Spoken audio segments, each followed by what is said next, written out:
Welcome to GridForward Forum. I am Bryce Yonker. Today we have with us Luis de Acosta. Luis, thanks for being on. My pleasure. Happy Halloween. It's great to be here with you. This is our season closing session, and for people that were on last year, we're going to follow a similar format as last year. Thanks for being willing to cover basically everything we touched on the entire season. Before we start running through that gauntlet, Luis, I know you're there at the helm at Uplight and have some roles with some of the sister organizations, so maybe you can do a quick introduction on yourself and how you ended up there. Yeah, of course. So I've been in the power industry for a long time. Today, I'm the CEO of Uplight, and Uplight is a software firm, a tech firm that is helping customers and users go through their electrification journey and then put those energy smart devices that they have acquired and it's part of their household or their businesses, aggregate them as distributed power plants, virtual power plants, and put them at the service of the grid and the grid stakeholders. So the idea is, how do we take advantage of all these distributed resources that are in the hands of other people, right? So not utility asset, but other people's assets. How do we take advantage of that flexibility, of that capacity, and put it back at the service of the grid? Schneider is very, very much related with Schneider Electric and AES and other type of companies. And with that, we are also connecting our flexibility capabilities and customer engagement with ADMS and vegetation management systems and large event preparedness and response in order to, make the grid more resilient, more reliable, more affordable. And that's what we're all about. I've known Uplight for some time. I've known you for some time. Great platform, and I know you got a lot of perspectives in the industry. So we're going to dive right in, Luis. So here we go. We kicked off this season focusing on AI. It was the main focus of our main gathering this year. From your perspective, where are the promising capabilities where AI can be a solution to help us run the grid more effectively?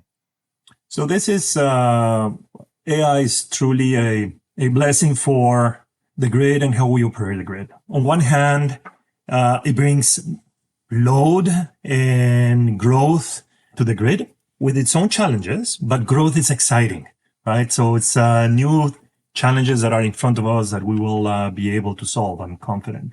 And on the other hand, brings a lot of capabilities for us to deal with things that are not deterministic, that are capricious, right? Especially those things that are related to weather, right? We have been doing a lot of weather analysis and predictions for a long time, especially for renewables production and those type of things. But now with imagery processing, we have the opportunity to really unlock all sorts of new capabilities, right? So understand how storms are forming, where they will hit, what is the damage that we can expect? How do we make sure that we can prepare for that in the best way possible? Or vegetation management, also with the imagery, or drones and asset inspection. So everything that was difficult to process and those things that were not very deterministic, that required some sort of interpretation, now AI is putting all those options at our fingertips, right? So assets, environmental assets, and physical assets, and only more capricious than weather are customers. So to understand how customers behave and what they are expecting from the grid and how they want to drive their own electrification journey and how they want to participate, that's something that machine learning, analytics, AI has helped us a lot in order to, be able to predict and forecast that flexibility, that capacity that is behind the meter. Pivoting to our next topic, we also had a gathering this year focused on wildfire threats. A lot of our stakeholders are here in the West. This is somewhat of an existential threat for those operators in many of those communities. I know it's not a day-to-day thing you work in, but maybe you can help unpack a little bit of How are these digital and advanced solutions helping us to address threats like wildfire? And you mentioned some of the analytical alignment in the environmental space as well. Yeah. So again, imagery, weather prediction, managing huge amounts of data with all these sensors and telemetry that is around us, visualizing and analyzing video or photos to understand, okay, smoke signals for these devices. So there is a lot of new technology that is being enabled by AI.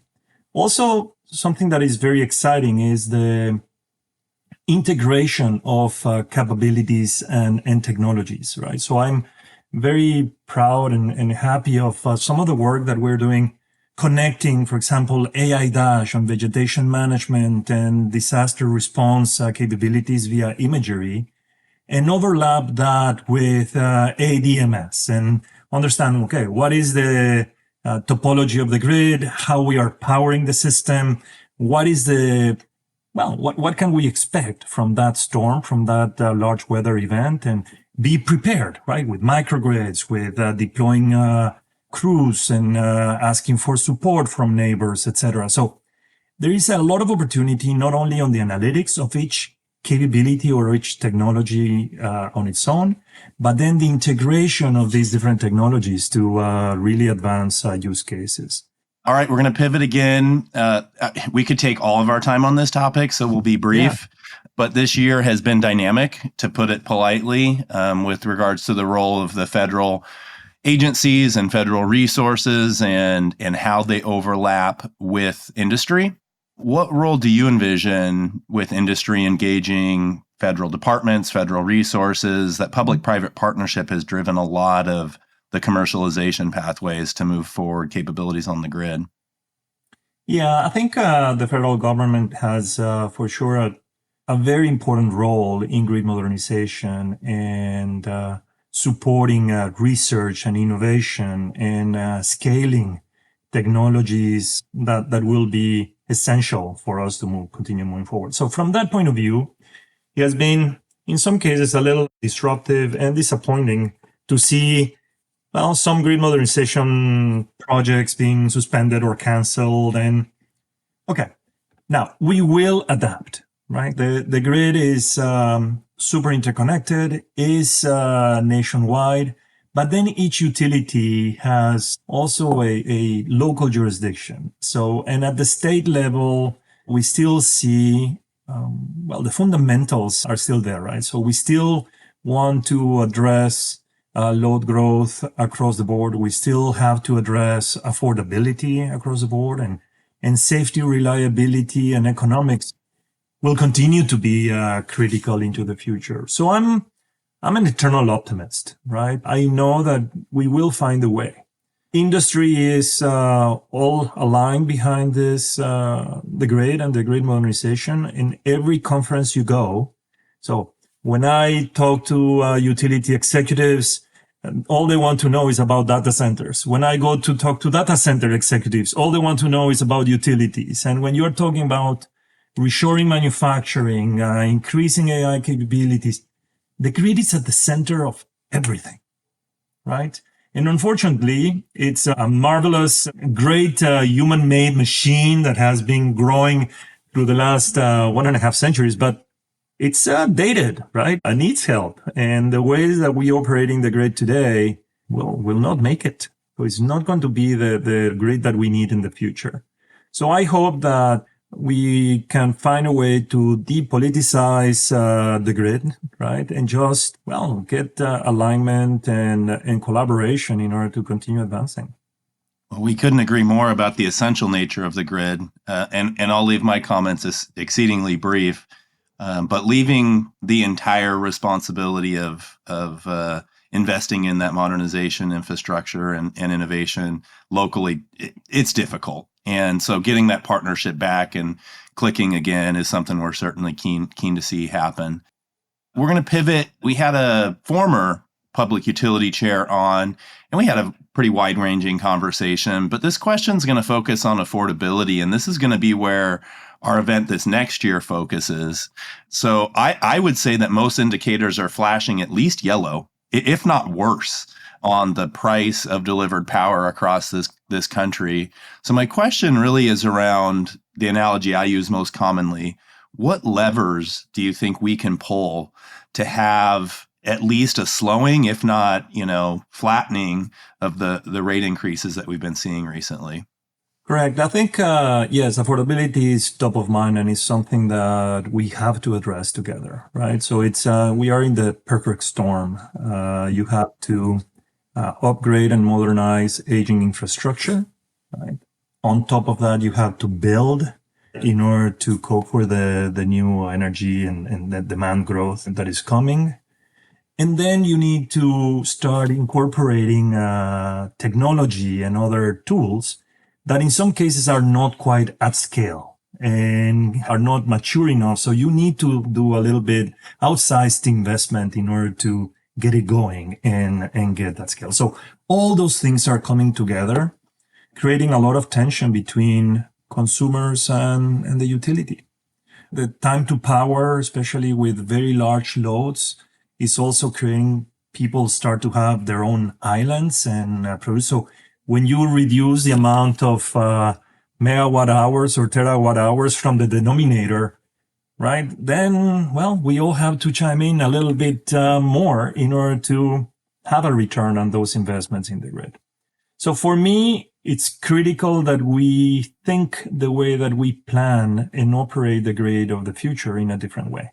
This idea of building for the peak capacity that happens only a couple of days per year in the most extreme weather conditions, and then 30% plus just because we need a reserve in the future, that we just cannot afford anymore. Not only that, we don't have to afford it anymore. So if we have the technology that can store energy, that can manage the way that you are consuming energy. So what I expect is that the utilization factor of the grid will be much higher, and therefore the amount of investment required to upgrade, maintain, and grow the grid will also be less. Let me tell you, for me, I'm a huge proponent of all of the above, right? So yes to nuclear, yes to renewables, yes to more transmission, yes to more distribution. A lot of yeses for digitalization and sensing and observing the grid in a much more granular way. But something for sure is participation of consumers. People behind the meter want to participate, want to be part of the solution, want to be able to monetize the assets that they own, right? So Patty Poppy from PG&E talked about this as anyways economy, right? So you will buy an EV anyways because you like electric vehicles. It will take you from point A to point B, and it's quiet and perky and works well. Oh, but at the same time, it's a battery that we can put to use. So you didn't buy it as a battery, you buy it as a car. But then there is an additional revenue stream, an additional opportunity to collaborate and support with the grid for the benefit of all. So it would be terrible for us to waste the capital deployed by consumers and the interest of those consumers to participate in the grid. Well, we haven't done the event yet, but shameless plug that's going to be a big focus for this year. You can go back to our podcast and listen to every season. We've had a dive on it. So good to hear on the demand side utilization, the capacity utilization. One way I say is just use more of what costs less, right? So energy efficiency, demand side programs, those least cost resources. But we're gonna have some really interesting insights on this topic this year, and I'm excited about unveiling those. Costly distribution upgrades, frequent extreme weather events, demand surging from an onslaught of distributed energy resources adoption. Do these challenges sound familiar?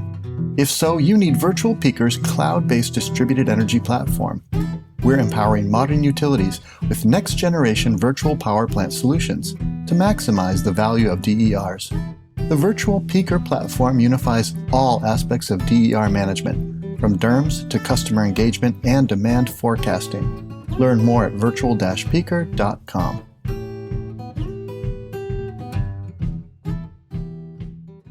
Our next topic is one we've really focused on, seems like continually. We had a couple of utility CEOs, they happen to be from Colorado, and we dove in on innovation. Having utilities scale innovation just doesn't align very effectively with their business model, but nonetheless, they all realize it's something they need to be doing more. You guys tend to work in one of those areas that they figure out how to do. I know it's not like a secret, but there's no simple button on this one. But what do you think? What's your thought on how do we scale innovation within regulated distribution utilities, and how do we get them using more solutions, for the benefit of their customers? Yeah, I think the key word there is scaling.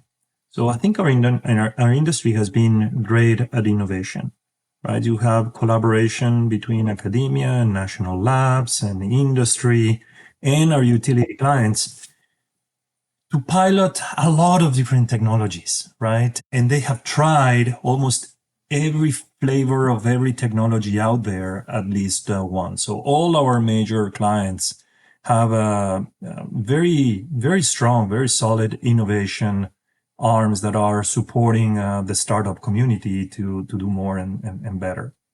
That said, utilities have to be all about reliability. Making sure that things work well at scale takes time. And I empathize with our utility clients that are sometimes very jealous and sometimes just slow. They take their time to verify, to guarantee that technology is ready for prime time, to really serve all of us with a level of reliability that we expect. I believe that there is opportunity to go a little faster. I believe that there is opportunity for utilities to teach the startup community what would it take and how to scale faster and get to tech readiness to their standards as soon as we can, instead of continue with this pilotitis mode, right? So we continue doing a lot of pilots, but very, very few of those can actually start producing significant return within a decade, right? So that is just too long to wait for new technology to be applied at scale. This one will probably be brief on, but I do want to cover it because it remains one of those difficult issues in the industry and its supply chain. So 2020 and 2021, I think, woke a lot of people up to, wow, global markets are making us really susceptible to critical components not being available in this industry and others. In this industry, we're realizing, my goodness, we want to get our hands on some of these critical infrastructure components. We get in line, right? It's a long wait. What are your perspectives, maybe a little bit more on some of the critical digital components and where we're at, and if we can start to get these products and services more quickly delivered to the customers who really are looking to have them? Yeah, for me, again, the grid is truly critical infrastructure for our nation, for the region. We have almost the obligation to make sure that we have secured enough manufacturing capacity, production, tech, and talent in order to develop the components that the grid needs.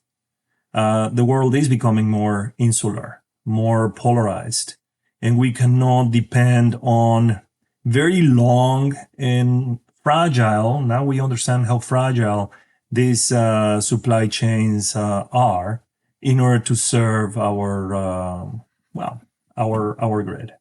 So I welcome the opportunity to reshore manufacturing, to do more locally, in order to shorten those supply chains and improve the predictability, the reliability of those for the service of the grid, the critical infrastructure we need. Technology, I think we are doing well developing the technology that is powering grids around the world. So developing not only the foundational technologies like AI and others that are now putting into solutions that will help us run the grid faster, But the amount, again, the ecosystem of innovation in our country is pretty good. Now, it's important for federal and local governments to continue to foster that collaboration, make sure that these networks of innovation are effective, right? So how to put together the national labs, Department of Energy, and academia and industry with our clients all in the same room to actually define what are those priorities for the future and create a path to scale these technologies, I think it's more important than ever. And that's why in some cases, seeing the federal government retreating a little bit from the table, from the discussion, it's worrisome. And I'm sure that, again, in the next years, I'm very hopeful that 2026 we will find a way to get back to the table and that level of collaboration with more intensity than ever. So let's talk about the state role. You mentioned it quite early on. David Terry is an absolute resource for the industry, helps states' energy offices with amazing guidance. States and modernization roadmaps are something that, they kind of go hand in hand. Grids are invested in locally. Maybe you can think of a couple states, you can name them or talk generally about what you're seeing in those places if you don't want to name them. Where do you see some interesting state level grid modernization things happening? And if you have examples of some states that maybe haven't done things as well as you could, or there's some things we can learn from places that have hit some stumbles? Yeah, so I think it's happening across the nation in different ways or with different urgency. But you have the state of California, and they are, I think there are 60 something different development initiatives and innovations that they are pursuing in order to improve the grid, and goes all the way from wildfire mitigation prevention, and including digital and hardware and other systems, undergrounding some critical power lines, embracing microgrids. So there is a lot of innovation, obviously following the state's mandate for decarbonization and energy efficiency. So I think that is inspiring what I see, and there are so many challenges in California, so many things happening at the same time that I think that level of innovation is required. I think in the Northeast, you also see similar initiatives to improve reliability while not letting this decarbonization and integration of renewables. They don't have to be clashing one with the other, right? So we can do both things at the same time. I'm happy to see that wildfire mitigation and some other weather-related technologies, that it was a West Coast thing, right? Just a few years ago, is starting to migrate east. So you have Colorado and other areas of the country that are embracing also how to prevent large weather events. Not prevent, but be better prepared for that and improve the response. So I think in the Schneider world, ADMS implementations and grid DERMS implementations are happening everywhere in the country. People understand that you just cannot operate the grid without a much more digital and without considering other people's assets and their effect on the grid. And even in states where people that are not close to the utility space might think that are more traditional and not as progressive, in the utility space, the things that we are doing with, solar companies and others related to how to address affordability and how to really put customers at the center of everything is really inspiring. Let's stop in Texas. We had two utility CEOs on, and we had a wide-ranging conversation, but probably no surprise that a lot of our discussion was around resilience. Texas has had no shortage of their scary disturbances and disasters and storms, and had the grid try to figure out how to recover from that. Not sure how close you were to those recovery efforts, but maybe on the resilience topic, what are we learning? You mentioned earlier that we're not going to see less of these events; we're only going to see more of them. What are you learning? What is the industry learning? How do we prioritize making these resilience investments in the grid, Texas or broader, if you want to comment on it? Yeah, so today home for me is Boston, Massachusetts. Home away from home is Boulder. But I used to live in outside of Houston, and when the big ice storm event and that Valentine's Day a few years back, it was scary, right? So we were with no power in our home for 40 straight hours under pretty cold conditions. And we didn't suffer as much as others, right? That really faced a lot of distress from the event. So it was, again, inspiring to see the amount of the seriousness on how to improve the way that we plan, the way that we orchestrate very large plants with renewables, with distributed assets in a way that is better orchestrated. We have great clients in Texas, so Austin Energy, CPS. So it's not just the large distribution operators, but also the municipalities of the large municipalities of Texas are taking a lot of pride in how to get things better. We've talked about this briefly twice, if not 3 times already. And I think it was our most popular episode in some time, if not ever. And it's one we just had here recently about how do we get more flexibility from these large loads, these data center loads that are coming online. So there's a huge amount of conversation about it being something we need to do. Not yet a lot of clarity around ultimately how we're going to get there. We're noodling on a meeting next year about this topic as well. But from your perspective, how and why do we need flexibility from these customers? How do we get them to be more good grid citizens in the communities where they're operating? So for me, it will take us time, right, to catch up with building all the infrastructure required to provide the energy that is required by these especially AI data centers and large battery consumers. So now we are talking data centers that can be up to 1 gigawatt, right? And it's basically the size of a nuclear plant that you would have to invest just to serve one of these very large AI data centers. So for me, we need to find a way to serve those loads right now, right? The amount of economic development and progress that AI will put at that is putting at our fingertips as a society, we just cannot delay, period. But there is a mismatch on the timing required to build infrastructure and the timing where these data centers need to be deployed.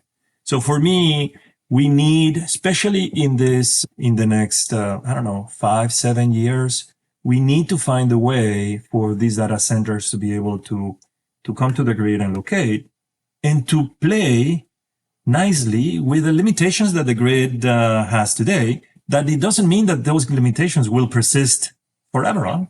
But right now, if you want power, you need to, understand that the grid has some limitations today, and you need to be able to play nicely.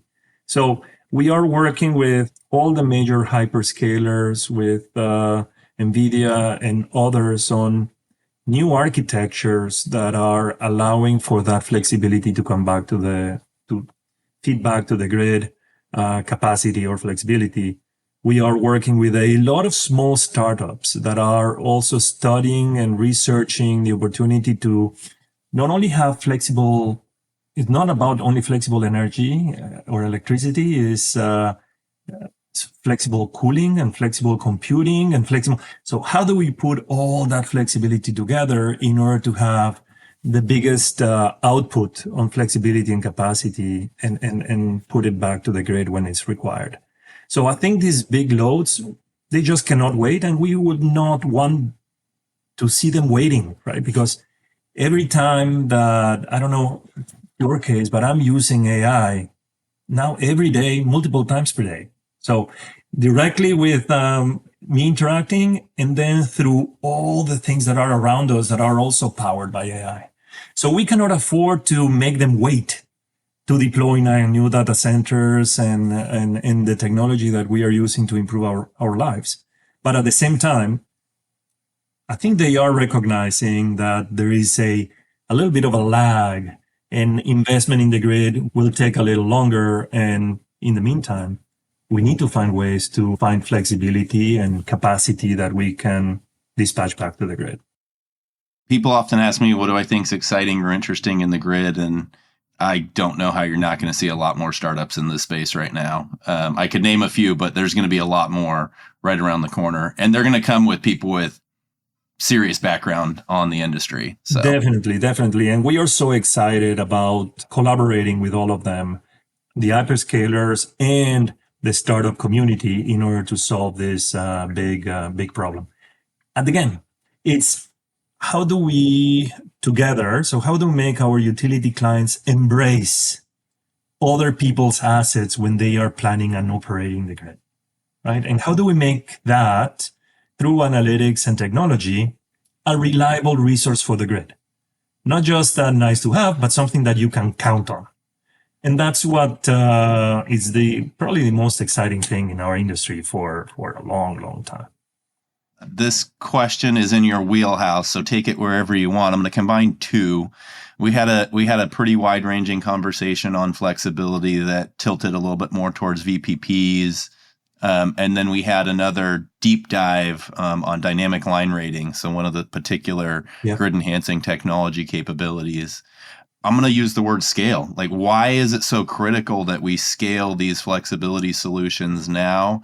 And how do we do that? Because I think these solutions have been on the table for a little bit now. But how do we get these things to scale more broadly and in many more places? Yeah, I think, look, when you, I was in Distributech beginning of the year, and when you walk the floor, I don't know, there are 300 companies that offer VPP or VPP-like. I think one of the problems we have is the hype, right? So everything is a VPP, everything is DERMS, everything is... So for me, through VPP, we need to make sure that we have a way to connect with the customer, enroll the device, register the right way. Then after aggregation is not enough. You need to accurately forecast what is that flexibility and make it available in the day-ahead market, in planning processes. So we need the next level of sophistication in order for this to be a reliable resource for the grid. And then you need to be able to dispatch it in a reliable way, in local way or a system-wide, across multiple types of assets, in front of the meter, behind the meter, SCADA protocols, new protocols, cloud to cloud. So that diversity is there. And finally, for me, it's super important to really have a deeper dive on near real-time metering and verification. People need to know right away what was their contribution to the grid and be able to be proud of it and expect a reward from it, right? So this idea of, so we have been doing for a long time demand response, and it works very well. But the truth was this method where push the big red button, call everything, and hope that they will show up. We were not trying to predict or forecast. So it was an emergency response system more than a planned resource for the grid. So now, I think in the past 3-4 years, companies like Uplight and others, we have been working very, very hard to make sure that assets that are behind the meter, that are in the hands of our of customers, can be completely predictable, right? And that you can dispatch with very high accuracy. Today, we are dispatching behind the meter virtual power plants with 90 8+% accuracy. So I nominate day ahead 100 megawatts of flexibility and VPP, and you will get 100 megawatts of flexibility and VPP. So the more we embrace these technologies in the way that we plan and operate the grid, the more we will be able to push incentives back to customers so they would want to participate. And the more resources we have, the more we will be able to increase the use factor of the grid across the day and across the year with different things. Final comment I have there, Bryce, is it's an all of the above, as you said, right? So we see this as the demand stack. The utilities have been talking about the supply stack for a long time. For us, the demand stack, as you said, hey, the base load, so energy efficiency and electrification. Well, it's something that you are doing all the time and that you can rely on it and you have to keep pushing. And that is something that and then you have the mid-tier resources, time of use, managed charging, things that are continuously optimizing day in and day out. Things, right? And finally, you have, dispatch for capacity or dispatch back to the grid for those, the analogy of the peaker plants of today, right? So it's all of the above. We have behind the meter technologies and solutions that will be equivalent to the base load, to the mid-tier loads, or to those peaker plants that we have today. Well, that gets us through the review of this season. I would say 2025 has been one of the more dynamic years. Prices are increasing. There's no doubt about it. Demand seems to be solidly upticking. We haven't seen this in decades. The role of the Fed relationship is frankly in flux. It's hard to know where it's going to land, where it even really is right now. Supply chains are dynamic. I mean, there's a lot going on. Can we expect 2026 to have this same level of turbidity, or is there some level of normal? I mean, I know the grid has been shifting and changing for some time and always needs to be responsive, but what's your thought, looking at 2026 or a little bit beyond? So not only my thought, but my hope is that it will be less noisy, the utility landscape and the new energy landscape. So what I would like is, again, is how do we make sure that we find ways for the productive discussion that, one, helps us reinforce local supply chains, support utilities through regulation easiness. So how do we make it easier for them to do their job and deploy infrastructure? And how do we keep embracing and scaling the technology that is available to us with the help of federal entities like the national labs and DOE and academia and others. So what I expect and what we need for 2026 is to start grounding some of the work that we have been preparing, not only in 2025, but even before that, in a way that is a little less noisy, a little less drama, in a way that we can all be much more productive. I have been in this industry for more than 25 years, and this is probably the most exciting, the most fun that I've had in my whole career, and the opportunity for impact that we all have to really create the grid that generations to come will need and will appreciate. It's not just our opportunity, it's our responsibility. So we need to move. We need to move fast. And all this noise and discussion and politicization of something that is so obvious, well, it is not helping. So again, I'm an eternal optimist. I really believe that we will find a way to get these things done. Luis, this is a great place to wrap. Thanks for being on. Thanks for the review of all the dynamics in the industry ahead. And in full transparency, you're on our board, so we'll be diving in together to see how we can help the industry this coming year. And thank you very much for the work that you do, Bryce, for GridForward. Thanks for the invitation. And thanks to all the members that are contributing to, make the grid better. So it was great to be here. Good to have you on. Thanks again to our season sponsor, Virtual Peaker. If you enjoy GridForward Forum, please follow us on your favorite podcast platform, give us a like or a review, and tell your colleagues. You can listen to all episodes and learn more about our efforts to advance the grid at gridforward.org.